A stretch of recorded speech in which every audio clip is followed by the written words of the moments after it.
Halo semuanya, perkenalkan, saya Agus Iksan Farhan. Pada video kali ini, saya dan dua rekan saya yang bernama Nadifa dan Siti Nur Elisa akan membahas salah satu materi dalam mata kuliah pragmatik, yaitu tindak tutur. Dalam kehidupan sehari-hari, kita tidak hanya berbicara untuk menyampaikan kata-kata, tetapi juga untuk melakukan suatu tindakan, seperti meminta, memerintah, berjanji, atau menyampaikan pendapat.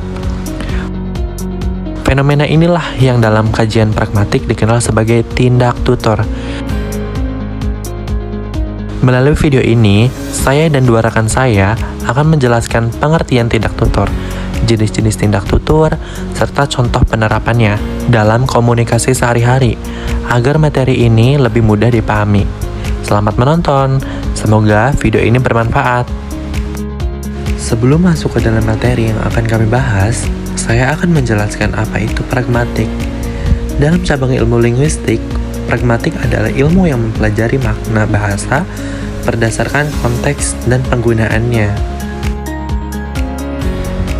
Sebelum masuk ke dalam materi yang akan kami bahas, saya akan menjelaskan apa itu pragmatik.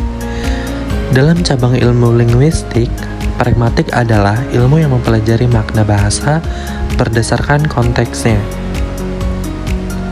Artinya, pragmatik tidak hanya melihat apa yang dikatakan, tetapi juga siapa yang berbicara, kepada siapa, dalam situasi apa, dengan tujuan apa tuturan tersebut disampaikan. Contoh sederhananya adalah sebuah kalimat "panas ya di sini". Secara makna literal itu hanya pernyataan. Namun secara pragmatik, kalimat tersebut bisa bermakna meminta buka jendela, menyuruh menyalakan kipas atau AC, tergantung konteks situasinya. Nah, kesimpulan singkatnya adalah pragmatik mengkaji makna tuturan dalam konteks, bukan hanya makna kata atau kalimat secara harfiah. Dalam berkomunikasi, seringkali kita mendapatkan arti atau makna yang berbeda dari seorang penutur. Meskipun menggunakan konteks yang sama dan kata-kata yang sama, makna atau maksud yang ingin disampaikan oleh penutur tidak selalu sama dengan makna yang tampak secara harfiah dari tuturan tersebut. Hal ini menunjukkan bahwa bahasa tidak hanya berfungsi sebagai alat penyampai informasi, tetapi juga sebagai sarana untuk melakukan tindakan tertentu dalam interaksi sosial. Perbedaan makna ini muncul karena dalam komunikasi terdapat unsur konteks yang sangat berpengaruh. Konteks mencakup situasi tempat dan waktu terjadinya tuturan, hubungan antara penutur dan mitra tutur, latar belakang sosial dan budaya, serta tujuan atau maksud penutur saat menyampaikan tuturan tersebut.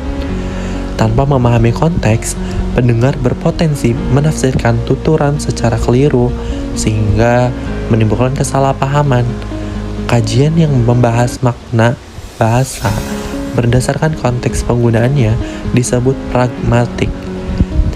Pragmatik tidak hanya memusatkan perhatian pada struktur bahasa atau makna leksikal suatu kata, melainkan pada bagaimana bahasa digunakan dalam situasi nyata. Dalam pragmatik, makna dipahami sebagai hasil dari interaksi antara tuturan, penutur, mitra tutur, dan konteks yang melingkupinya.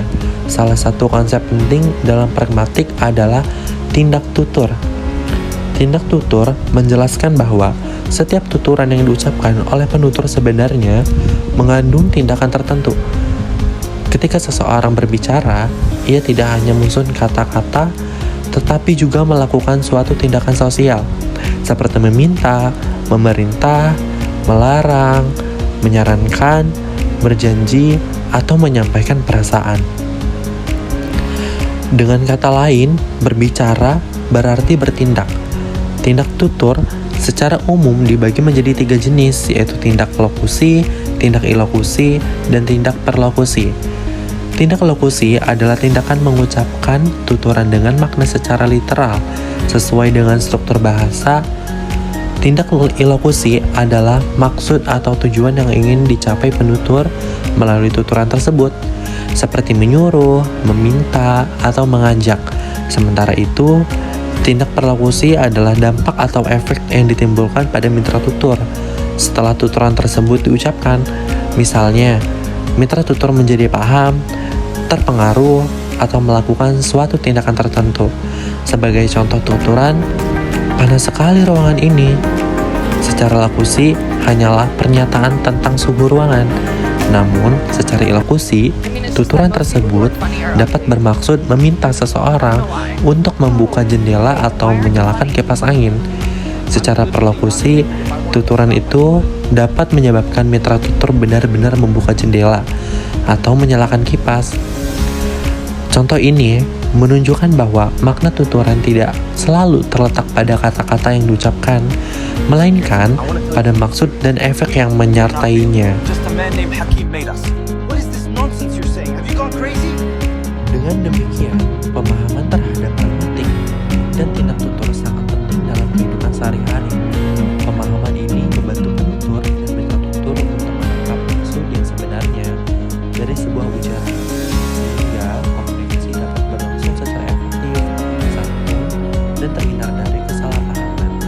Oleh karena itu, pragmatik, khususnya kajian tindak tutur, menjadi bagian penting dalam studi bahasa karena berkaitan langsung dengan penggunaan bahasa dalam konteks nyata.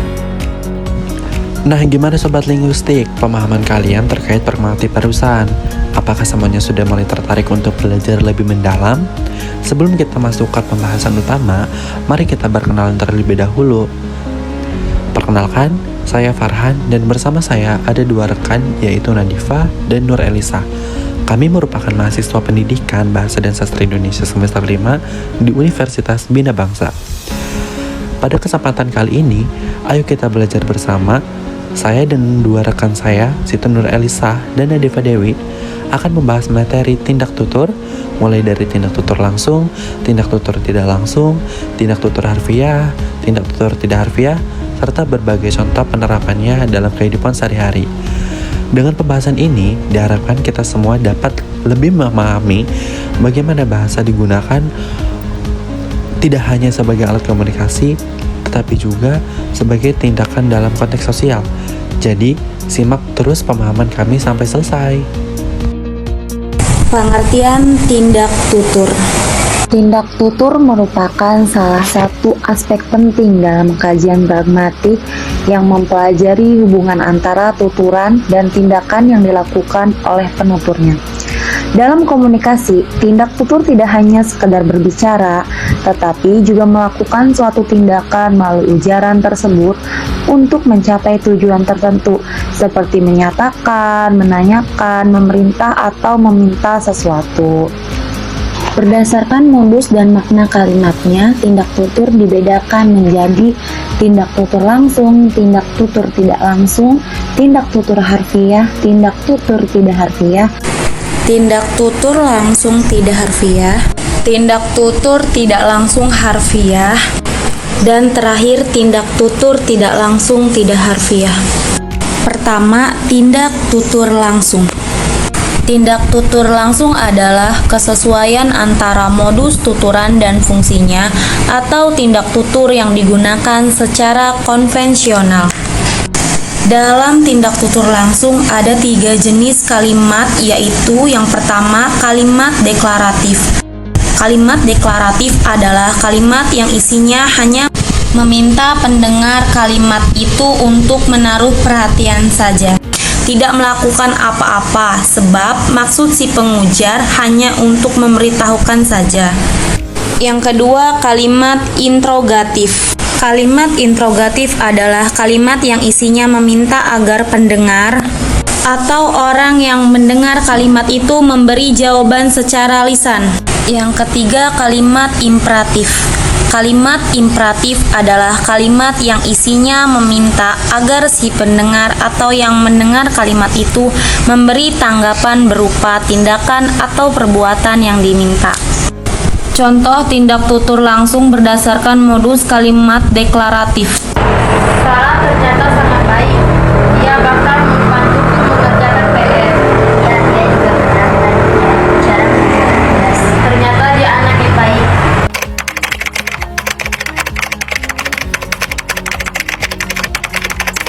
Contoh tindak tutur langsung berdasarkan modus kalimat interrogatif. Cinta, tahu tidak Presiden Indonesia saat ini itu siapa? Aku tahu Presiden Indonesia saat ini adalah Prabowo Elis. Terima kasih.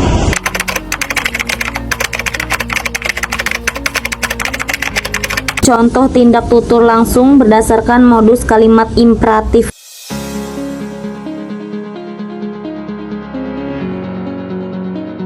Ya ampun, buku saya tertinggal. Kamu tolong ambilkan buku saya dong. Baik, terima kasih. Pada kalimat tolong ambilkan buku saya bermaksud memerintah secara langsung yang bertujuan meminta jawaban berupa tindakan yang dilakukan oleh mitra tutur. Selanjutnya yang kedua yaitu tindak tutur tidak langsung atau indirect speech act ialah tindak tutur untuk memerintah seseorang melakukan sesuatu secara tidak langsung. Tindakan ini dilakukan dengan memanfaatkan kalimat berita atau kalimat tanya agar orang yang diperintah tidak merasa dirinya diperintah secara tidak langsung. Contoh tindak tutur tidak langsung berupa kalimat berita. Kemarin aku pergi ke pantai tahu, tapi di sana panas banget. Aduh, sudah pukul 9 nih, waktunya masuk kelas.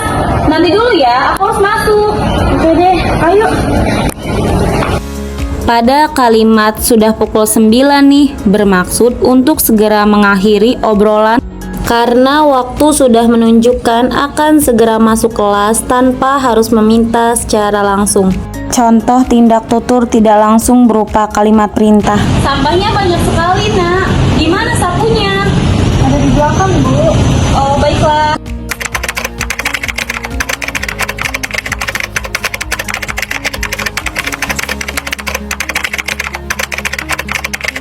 Selanjutnya, 3.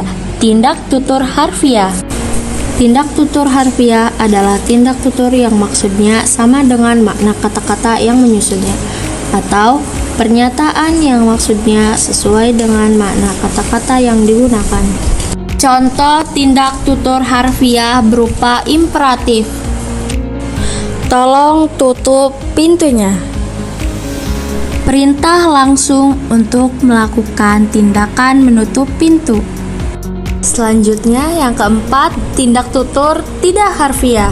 Tindak tutur tidak harfiah adalah tindak tutur yang maksudnya tidak sama dengan makna kata-kata yang menyusunnya. Maksud tuturan tidak secara eksplisit tertera dalam urutan kata, frasa, maupun kalimat, tetapi lebih pada pemaknaan secara implisit tersirat. Contoh tindak tutur tidak harfiah berupa konotasi. Ilham selalu dapat nilai yang bagus ya? Iya, karena dia memiliki otak yang sangat ecek.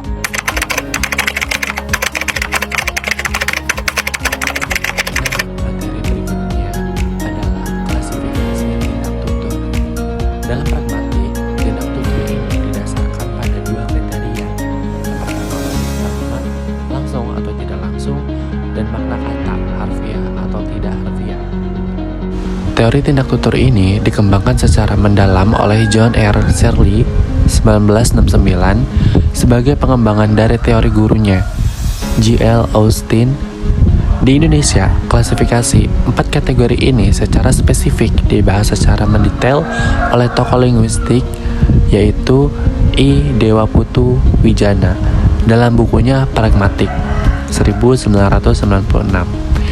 Menurut Wijana dan Searle, klasifikasi ini ditentukan oleh hubungan antara modus kalimat dengan maksud penutur atau daya ilokusi, serta makna kata, harfiah atau literal dengan tidak harfiah atau non-literal.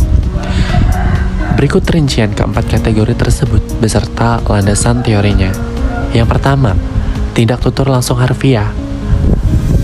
Terjadi jika terdapat kesesuaian antara modus kalimat dengan fungsinya dan makna yang dimaksudkan sama dengan makna kata-katanya. Wijana 1996 menyebut ini sebagai tuturan yang paling transparan. Contohnya, ambilkan buku itu, diucapkan untuk menyuruh seseorang mengambil buku. Maksudnya adalah menggunakan kalimat imperatif untuk memerintah secara langsung dan kata buku merujuk pada bentuk buku harfiah. Yang kedua, tindak tutur langsung tidak harfiah. Modus kalimat sesuai dengan fungsinya, namun makna kata-katanya tidak sesuai atau berlawanan dengan maksud aslinya. Shirley mengaitkan ini dengan penggunaan ironi atau sarkasme, di mana makna literal ditolak oleh konteksnya. Contohnya, suaramu bagus sekali, sampai telingaku sakit. Maksudnya adalah menggunakan kalimat deklaratif untuk memberikan pertanyaan secara langsung, tetapi kata bagus bermakna sebaliknya, yaitu buruk, tidak harfiah. Nah, berikutnya yang ketiga adalah tindak tutur tidak langsung harfiah. Maksud penutur disampaikan melalui modus kalimat yang berbeda dari fungsi aslinya, namun kata-katanya tetap menggunakan makna yang sebenarnya. John Shirley menjelaskan bahwa dalam tindak tutur tidak langsung, penutur mengandalkan kemampuan pendengar untuk menarik inferensi melalui makna literal kalimat tersebut. Nah, contohnya adalah lantai ini sangat kotor. Diucapkan ibu kepada anak agar si anak menyapu. Maksudnya adalah, modusnya adalah kalimat berita deklaratif, namun fungsinya adalah perintah secara tidak langsung. Kata kotor tetap bermakna debu atau sampah yang nyata harfiah. Nah, berikutnya yang terakhir adalah tindak tutur tidak langsung tidak harfiah. Kategori yang paling sulit dipahami karena modusnya tidak sesuai fungsi dan kata-katanya pun tidak bermakna sebenarnya. Wijana menekankan pentingnya konteks situasi yang kuat untuk memahami jenis ini agar tidak terjadi salah paham. Contohnya adalah, "Bapak mau nambah kopi lagi?" diucapkan istri saat suaminya sedang marah-marah dan berteriak. Maksudnya adalah secara tidak langsung menggunakan pertanyaan integratif untuk meminta suami berhenti marah atau menyindir perilakunya. Secara tidak harfiah, penawaran kopi bisa jadi hanya basa-basi untuk mencairkan suasana atau menyindir bahwa suaminya butuh pendingin secara tidak harfiah. Nah, bagaimana teman-teman? Dari materi semua yang telah kami sampaikan, apakah semua teman-teman linguistik di sini dapat memahami semua materi yang sudah kami sampaikan? Cukup sekian dari video kami. Saya ucapkan terima kasih sebanyak-banyaknya. Semoga materi yang saya sampaikan dapat diterapkan oleh teman-teman linguistik semuanya.